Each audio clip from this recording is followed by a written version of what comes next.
क्या अखिलेश चाहते हैं बीएसपी से गठबंधन? बीजेपी क्यों बन रही रोड़ा? अखिलेश का बीजेपी पर बड़ा आरोप। बीजेपी नहीं चाहती कोई एक हो। आखिरकार अखिलेश यादव ने वो बात कह दी जिसका इंतजार सियासत को था। अखिलेश यादव ने मायावती को लेकर वो बात कह दी है जो शायद बीजेपी को हजम नहीं होगा। मायावती ने भले ही गठबंधन से इनकार कर दिया हो, लेकिन अखिलेश यादव का स्टैंड क्या है ये अब क्लियर हो चुका है। शायद इसीलिए अखिलेश यादव ने एक बार फिर से हिंट दिया है कि आगामी चुनाव में क्या होने की उम्मीद है। वो कैसे, आगे की रिपोर्ट देखते जाइए, पता चल जाएगा मामला क्या है। अखिलेश यादव ने एक पोस्ट किया है। अखिलेश के इस पोस्ट में मायावती को लेकर कई बातें की गई हैं। अखिलेश ने लिखा है कि आभार के लिए धन्यवाद, पीडीए ही शोषित वंचित का भविष्य है। हम एक हैं, एक रहेंगे। सिर्फ अखिलेश ने पोस्ट ही नहीं किया है बल्कि एक बयान भी दिया है, जिससे साफ हो जाता है कि 2027 के चुनाव में सपा अपनी रणनीति किस प्लेटफॉर्म पर ले जाना चाहती है। अखिलेश यादव ने कहा कि बीजेपी नहीं चाहती कि कोई एक हो, कोई आभार नहीं जताना चाहता है। इसके पीछे बीजेपी की साजिश है।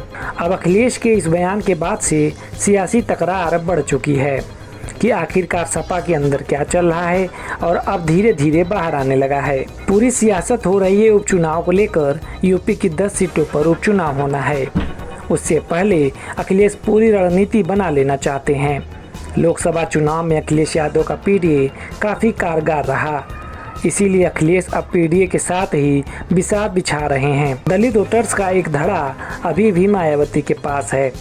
पिछले 2014 के लोकसभा चुनाव के बाद जितने चुनाव हुए हैं, बीएसपी का परफॉर्मेंस खराब ही रहा है। यही हाल है कि मायावती लगातार खुद को अपडेट कर रही हैं। मायावती को सीटें भले ही नहीं मिल रही हों, लेकिन सबसे ज्यादा नुकसान अगर किसी को हो रहा है तो वो समाजवादी पार्टी है, क्योंकि वोटरों का कट जाना सपा के लिए नुकसान है। बीजेपी की तरफ शिफ्ट कर जाना शायद उनका अपना लॉजिक है। इसीलिए शायद अखिलेश यादव अपनी रणनीति को बदलने में लगे हैं।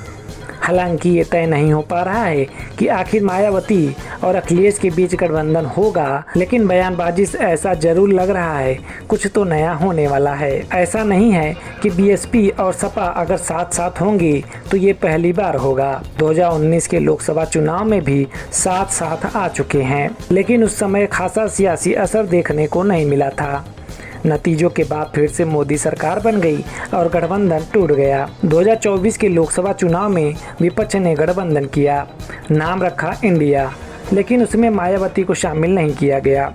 हालांकि अब यूपी विधानसभा चुनाव का दौर है, तो एक बार फिर से कुछ अलग सुगबुगाहट देखने को मिल रही है। आपको बता दें कि जो उपचुनाव होना है ये यूपी के लिए बहुत खास है। बीजेपी को अपनी साख बचानी है तो अखिलेश को पाई गई साख को जाने नहीं देना है।